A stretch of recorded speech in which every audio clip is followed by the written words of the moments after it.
জামালপুরের বকশীগঞ্জ থেকে সরাসরি যুক্ত হচ্ছেন সহকর্মী জিএম ফাতিউল হাফিজ বাবু।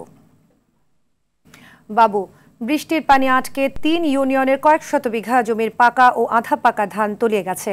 তো এ নিয়ে কৃষকরা কি বলছেন, আর অপরিকল্পিত এ বাঁধ নিয়ে স্থানীয় প্রশাসন এখন পর্যন্ত কোনো পদক্ষেপ নিয়েছে কিনা আমাদের জানাবেন। সাদিয়া, আপনাকে ধন্যবাদ।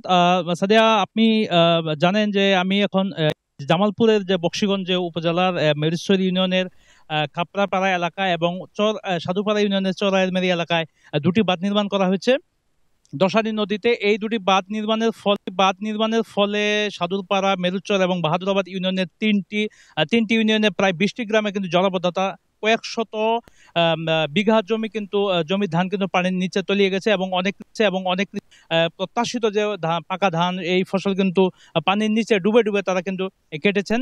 আমি এখন যে জায়গাটিতে দাঁড়িয়ে আছি সাধুপাড়া ইউনিয়নের বাঙালপাড়া এলাকায়। এখানে আমি দেখতে পাচ্ছেন যে এই এলাকায় পানির যে প্রবাহ এবং দশানী নদীতে যে পানির প্রবাহ বন্ধ হয়েছে, এই বন্ধের ফলে কিন্তু এই উজানের যে গ্রামগুলো রয়েছে এই গ্রামগুলোতে কিন্তু পানি জলাবদ্ধতার সৃষ্টি হয়েছে এবং এই জলাবদ্ধতার কারণে কিন্তু মূলত এই যে পানির নিচে ধানগুলো তলিয়ে গেছে।